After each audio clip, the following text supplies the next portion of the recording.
أعوذ بالله السميع العليم من الشيطان الرجيم من همزه ونفخه ونفسه بسم الله الرحمن الرحيم ربي يسر ولا تعسر وتمم بالخير ربي زدني علما لكن الله يشهد بما أنزل إليك أنزله بعلمه والملائكة يشهدون وكفى بالله شهيدا ان الذين كفروا وصدوا عن سبيل الله قد ضلوا ضلالا بعيدا۔ یہ دو آیات بینات ہیں، سورۃ النساء کی 6واں سپارہ ہے، ترجمہ ضیاء القرآن سے ہے۔ لیکن جیسے آپ اردو میں لیکن بولتے ہیں، بس اسی کے لیے، کبھی البتہ کے لیے بھی استعمال ہو جاتا ہے۔ لیکن اللہ تعالی گواہی دیتے ہیں، دیتا ہے کو آپ دیتے ہیں کہہ دیجئے، یشہدو وہ اللہ تعالیٰ گواہی دیتے ہیں، بما انزل الیک اس کتاب کے ذریعے سے جو اس نے، کس نے؟ اللہ نے آپ کی طرف، الیک آپ کی طرف اتاری، کہ اس نے اسے اتارا ہے اپنے علم سے۔ سب سے پہلے گواہی دینے والی ذات کون سی ہے؟ وہ خود وہی مالک ہے جس نے اس کتاب کو نازل کیا ہے، اور اس کی گواہی سب سے زیادہ اہم گواہی ہے۔ اور فرشتے، ملائکہ جمع کا صیغہ ہے، تمام ملائکہ بھی اس بات پر گواہ ہیں، اور فرشتے بھی یشہدون گواہی دیتے ہیں، وہ سارے گواہ ہیں۔ یہاں یشہدو ہے، یہاں یشہدون ہے، فرق کیا ہے؟ یہ واحد ہے، یہ جمع ہے۔ اور کافی ہے، کفا کفایت کے لیے، اور کافی ہے اللہ تعالی بطور گواہ۔ اللہ تعالیٰ کافی ہے، پھر اللہ کے بعد کسی اور کی گواہی کی ضرورت باقی نہیں رہتی۔ بے شک یقیناً وہ لوگ جنہوں نے کفر کیا اور روکا، صدو اور روکا، کس سے روکا؟ عن سبیل اللہ۔ ظاہر روکا تو کوئی سامنے بھی ہے نا، کوئی اور پارٹی ہے نا جس کو روکا، یعنی دوسرے لوگوں کو روکا، تو یہاں بریکٹ میں لکھ دیا دوسروں کو۔ کہاں سے روکا؟ اللہ کی راہ سے، فی سبیل اللہ۔ قد دلو وہ گمراہ ہو گئے، وہ گمراہ ہوئے، اور دلو دلالم بعیدا اور گمراہی میں بہت دور نکل گئے، بہت دور چلے گئے، اتنی دور چلے گئے کہ اگر وہ واپس آنا چاہیں بھی تو اب نہیں آ سکتے اپنی منزل پر، اتنی دور چلے گئے گمراہی میں۔ یہ جرائم کوئی چھوٹے جرائم نہیں ہیں، ٹھیک ہے، جرموں کی بھی۔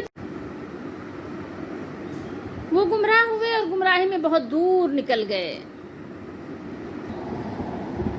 پچھلی آیات میں ہم نے یہ تلاوت کیا تھا کہ اللہ تعالیٰ نے ارشاد فرمایا تھا کہ ہم نے جیسے آپ پر وحی کی ہے، آپ سے پہلے بھی انبیاء پر اسی طرح وحی کا نزول ہوتا رہا ہے، وہ مبشر اور نذیر بن کر آتے رہے، ٹھیک ہے، وہ تبشیر و انذار کرتے رہے اپنی قوموں کو، اور یہ ان کی بعثت کا مقصد اصل کیا تھا؟ کہ لوگوں پر پھر کوئی حجت بازی باقی نہ رہے، قیامت کے دن وہ پھر اللہ تعالیٰ کے سامنے اس کے دربار میں پھر جھگڑا نہ کر سکیں کہ ہاں ہمارے پاس کوئی ڈرانے والا نہیں آیا۔ تو یہاں وہی بات آپ سمجھیں کہ کنٹینیو ہے، کہ یعنی ہر پیغمبر، ہر نبی رسول پر وحی آتی رہی ہے، یہ کچھ نیا کام نہیں، ٹھیک ہے۔ اور اس کی گواہی کے لیے کافی ہے کہ اللہ تعالیٰ گواہی دے رہے ہیں، ٹھیک ہے، لیکن اللہ تعالیٰ گواہی دے رہے ہیں، یعنی پچھلی باتیں جو ہوئیں اس پر گواہی کس کی ہے؟ مہر گواہی کی کس کی لگی ہے؟ اللہ تعالیٰ کی گواہی کی مہر لگی ہوئی ہے۔ اور اس کے علاوہ جو بڑے معزز و مکرم، جو معصوم ہیں، ملائکہ، وہ بھی گواہ ہیں۔ اگر تو کوئی قوم، کوئی بستی، کچھ بھی لوگ، بہت سے لوگ، یا بڑی کثیر تعداد میں لوگ اگر اس کا انکار کرنے لگیں، اس کو رد کر دیں اور نہ مانیں اس کو، اس کا سچا ہونا نہ مانیں کہ اللہ کی کتاب ہے، تو پھر بھی اس کی سچائی پر کوئی فرق نہیں آتا، کیونکہ اللہ تعالیٰ خود گواہی دے رہے ہیں کہ اس نے قرآن اپنے علم اور حکمت بالغہ کے ساتھ نازل کیا ہے، جو اس کے انتہائی کامل ہونے کی دلیل ہے، کیونکہ اللہ کا علم ماضی، حال اور مستقبل سب کو محیط ہے، اور اللہ علام الغیوب بھی ہے، اس کا علم جو ہے اس نے ہر چیز کا احاطہ کیا ہوا ہے۔ اللہ کو معلوم ہے کہ یہ قرآن کہاں اتارنا ہے اور کون اس کا اہل ہے، کس کے ذریعے سے اس قرآن کے پیغام کو پہنچانا ہے۔ اللہ نے اس قرآن کو اپنے علم سے خوب جانتے ہوئے اتارا ہے کہ دنیا بھر کے انسانوں سے بڑھ کر اس کے اہل محمد الرسول اللہ صلی اللہ علیہ وآلہ وسلم ہیں، ان پر یہ قرآن نازل ہوا۔ سورۃ الحامیم سجدہ، اس میں اللہ تعالیٰ نے بیان کیا لا یأتیہ الباطل من بین یدیہ ولا من خلفہ تنزیل من حکیم حمید۔ اس کتاب میں جھوٹ کا داخل نہ آگے سے ہو سکتا ہے نہ پیچھے سے، اس کتاب میں یعنی باطل جو ہے داخل نہیں ہو سکتا، وہ اس کے اندر نہیں آ سکتا، اور اس کا نازل کرنے والا، اس کا نزول، اس کا اتارنے والا کون ہے؟ وہ حکیم بھی ہے، بڑی حکمتوں والا ہے، دانا و بینا ہے اور بڑی خوبیوں والے، اللہ کی اتاری ہوئی کتاب ہے یہ۔ تو اللہ تعالیٰ نے ارشاد فرمایا یشہد بما انزل الیک انزلہ بعلمہ، لیکن اللہ نے جو کتاب آپ صلی اللہ علیہ وسلم پر نازل کی ہے، اس کی نسبت اللہ گواہی دیتے ہیں کہ اس نے وہ اپنے علم سے نازل کی ہے، یعنی اگرچہ آپ کی تکذیب یعنی آپ کا جھٹلانا اور آپ کی مخالفت کرنے والے اس بات کے منکر ہیں، مگر اللہ گواہی دیتے ہیں کہ آپ اس کے وہ رسول ہیں جن پر اس نے اپنی کتاب کو نازل فرمایا ہے۔ انزلہ بعلمہ، اس نے اسے یعنی اس کتاب کو اپنے علم سے نازل کیا ہے، اپنے اس علم کے مطابق جس کے بارے میں اس نے اپنے بندوں کو مطلع فرمانا چاہا، اطلاع دینی چاہی، روشن دلائل، ہدایت اور فرقان، اور وہ امور جنہیں اللہ تعالیٰ پسند فرماتے ہیں یا ناپسند فرماتے ہیں، سب کچھ اس کتاب میں بیان کیا، اور جس میں ماضی اور مستقبل سے متعلق غیب کی باتیں بھی ہیں، غیب کی خبریں بھی ہیں، اور اللہ تعالیٰ کی وہ صفات مقدسہ بھی شامل ہیں جنہیں کوئی نبی مرسل اور ملک مقرب اس وقت تک معلوم نہیں کر سکتے جب تک اللہ تعالیٰ اس کو علم سے نہ نواز دے، جیسا کہ اللہ تعالیٰ نے فرمایا ہے وَلَا يُحِيطُونَ بِشَيْءٍ مِّنْ عِلْمِهِ إِلَّا بِمَا شَاءَ، ہم پڑھتے ہیں نا سورہ آیت الکرسی میں، اور وہ اس کے علم میں سے کسی چیز پر دسترس حاصل نہیں کر سکتے، ہاں مگر جس قدر اللہ چاہتے ہیں، جس قدر وہ چاہتا ہے اسی قدر یعنی لوگوں کو علم سے نواز دیتے ہیں۔ اور سورہ طٰہٰ میں ارشاد فرمایا جو 16ویں سپارے میں ہے وَلَا يُحِيطُونَ بِهِ عِلْمًا، اور وہ اپنے علم سے اللہ کا احاطہ نہیں کر سکتے، یعنی کسی کے پاس کتنا ہی علم آ جائے لیکن وہ اپنے علم کے ذریعے سے اللہ تعالیٰ کی باتوں کو معلوم کر سکے، ایسا ممکن نہیں ہے، ایسا ممکن نہیں ہے، امپاسبل ہے۔ ہر عقل وحی الہی کی محتاج ہے، جب تک کہ اللہ کی کتاب قرآن کو ہم نہیں پڑھیں گے ہم نہیں سمجھ سکتے کہ علم کیا ہے، ایمان کیا ہے۔ والملائکۃ یشہدون، اور فرشتے بھی گواہی دیتے ہیں، یعنی اس کے سچ ہونے کی جو آپ کے پاس آیا، جو آپ کی طرف وحی کیا گیا اور جسے آپ پر اتارا گیا، حالانکہ اس کی گواہی تو خود اللہ تعالیٰ بھی دے چکے. وکفا باللہ شہیدہ یہ بھی فرما دیا یہاں پر دیکھیے. اور گواہ تو اللہ ہے اور اللہ کی گواہی کافی ہے. اس کی گواہی کی جب کفایت ہو گئی تو بس انف مور انف. لیکن پھر بھی اگر انسانوں کو کہ اللہ کے علاوہ کسی اور کی گواہی چاہیے تو اللہ کے مقرب فرشتے ہیں جو گواہی دے رہے ہیں. ٹھیک ہے. اور پھر آگے اللہ تعالیٰ نے کیا ارشاد فرمایا ان الذین کفروا وصدوا عن سبیل اللہ. جن لوگوں نے کفر کیا اور اللہ کے راستے سے روکا، جو اللہ کا راستہ ہے سبیل الہ ہے، تو یقیناً وہ راستے سے بھٹک کر دور جا پڑے، دور ایسی کھائی میں گر گئے، جا کر ایسی گھاٹی میں گر گئے کہ اب اس کا اندازہ لگانا بہت مشکل ہے. کبھی آپ نے کسی کو گھاٹی میں گرا ہوا دیکھا ہے؟ کسی کو کھائی میں گرا ہوا دیکھا ہے؟ اور جہاں ایسی یعنی کہنا چاہیے کہ حشرات الارض ہیں کہ وہ انسان کو چیتھڑا کر دیں. انسان تصور بھی نہیں کر سکتا کہ وہ یعنی ایسی جگہیں ہیں. تو انہوں نے خود بھی کفر کیا، حق کو قبول نہیں کیا، حق کو اختیار نہیں کیا، اور دوسرے لوگوں کو بھی حق کی اتباع اور اس کی اقتداء سے روکا. وہاں رکاوٹ بن گئے تو وہ حق سے خارج ہو گئے، بھٹک گئے اور بے حد دور جا پڑے. پھر اللہ تعالیٰ نے ان کافروں کے بارے میں اپنا حکم صادر فرمایا ہے جو اس کی آیات، اس کی کتاب اور اس کے رسول کے ساتھ کفر اور اپنے نفسوں پر ظلم کرتے ہیں. اسی طرح اللہ کے راستے سے لوگوں کو روکتے ہیں، گناہوں کا ارتکاب کرتے ہیں اور حرام کی حلال کی پرواہ نہیں کرتے. یعنی حرام و حلال اللہ تعالیٰ کی حرمت اور اس کی یعنی اللہ تعالیٰ کے حکم، اس کے احکام کی بے حرمتی کرتے ہیں. کوئی تمیز نہیں کرتے کہ اللہ تعالیٰ نے کیا حلال کیا ہے، کیا حرام کیا ہے، اللہ کو پسند کیا ہے، اللہ کو ناپسند کیا ہے. تو وہ اس بات کی پرواہ نہیں کرتے. تو اللہ تعالیٰ نے کیا فرمایا کہ اللہ تعالیٰ ان کو نہیں معاف فرمائے گا. ان لوگوں نے اپنے برے اعمال، جس کو آپ اعمال سیئہ کہہ سکتے ہیں، اپنے اعمال سیئہ سے اپنے آپ کو جہنم کی سزا کا مستحق بنا دیا. ہر انسان یہ جانتا ہے کہ اس کے اپنے اندر کیا کیا صلاحیتیں ہیں. اگر وہ اپنی صلاحیتوں کو خراب نہ کر دے، بیکار نہ کر دے، ضائع نہ کر دے، تو اس کو معلوم ہے کہ میرے اندر کیا صلاحیت ہے.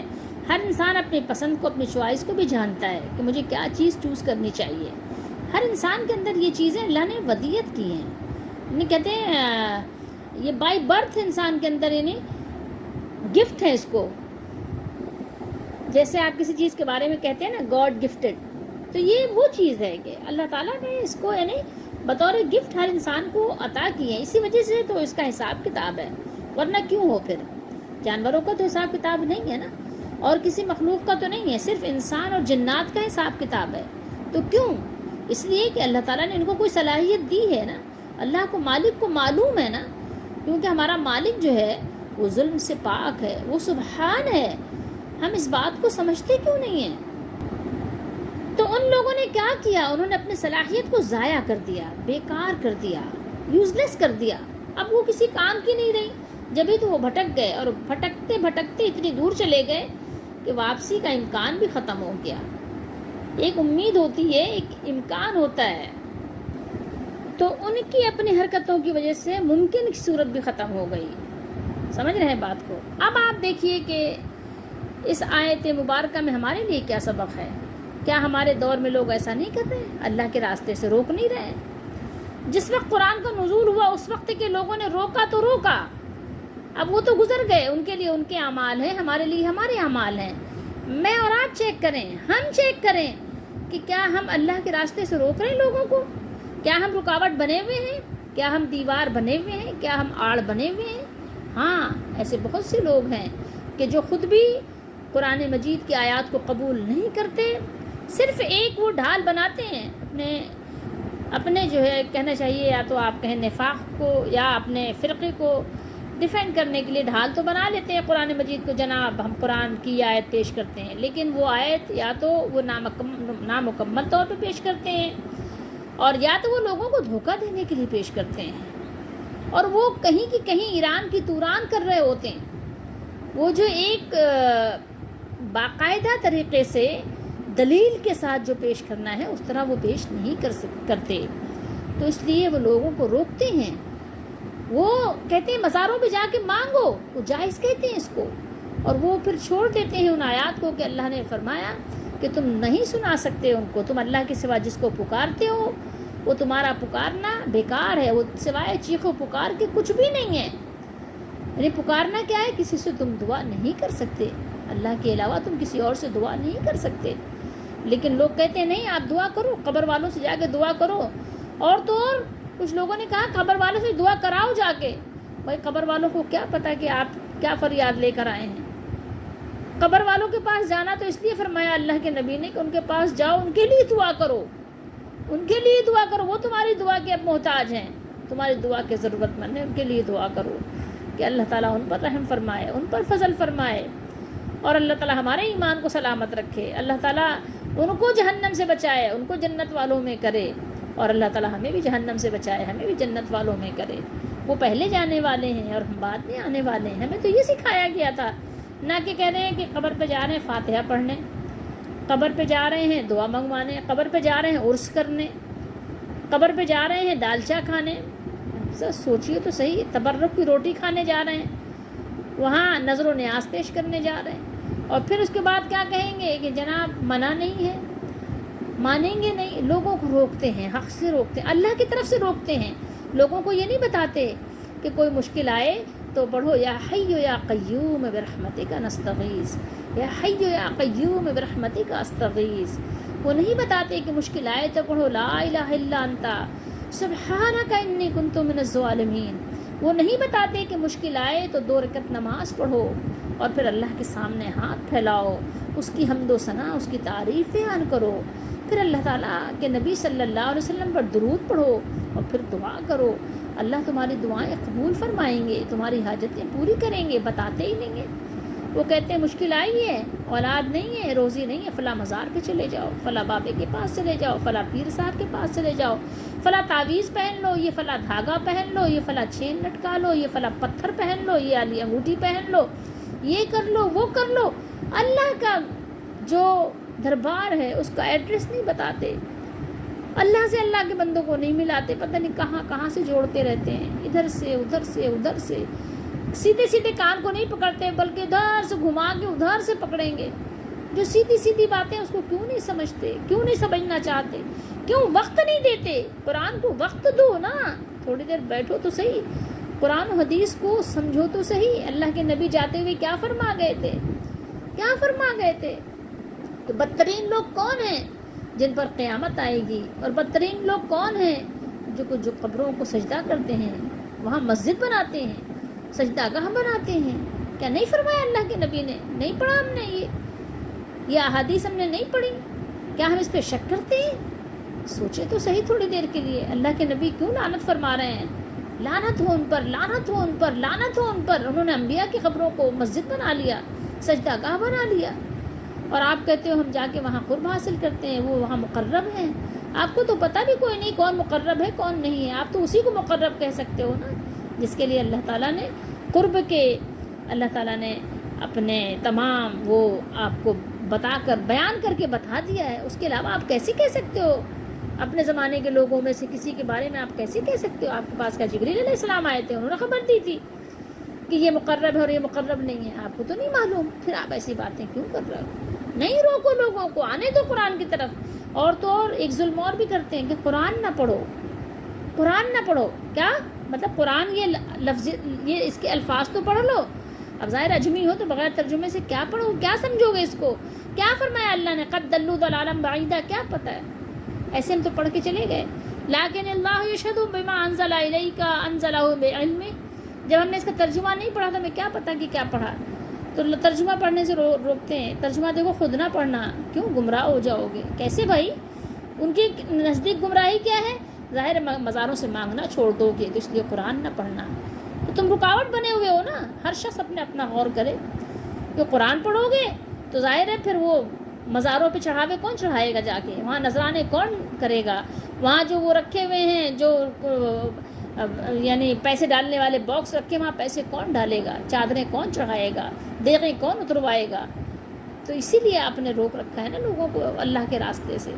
آپ کے ہاتھ کون چومے گا, آپ کے پاؤں کون دبائے گا, آپ کو اپنے سر پہ کون بٹھائے گا, آپ کو یہ تاج اور آپ کو یہ جو ہے جبے قبے کون پہنائے گا. بتائیے, آپ تھوڑی دیر کے لیے سوچیے. تو آپ رکاوٹ میں کب تک کے لیے دنیا کی آپ محبت میں, دنیا کی آپ چاہت میں, دنیا کی عزت اور دنیا کی شہرت اور دنیا کی دولت میں اس طرح لوگوں کو اللہ کے راستے سے روکو گے؟ کب تک؟ آخر کب تک؟ آخر تو مر جاؤ گے نا, آخر تو بوڑھے ہو جاؤ گے نا. سوچو تو صحیح تھوڑی دیر کے لیے, آپ کو کتنا مزہ آ رہا ہے دنیا کی یہ ایک حقیر سی زندگی میں. اگر آپ غور کرتے تو آپ کی دنیا کی زندگی میں یہ آپ کے مزے ختم ہو جاتے. آپ کو ہر وقت آخرت کی لگی ہوتی.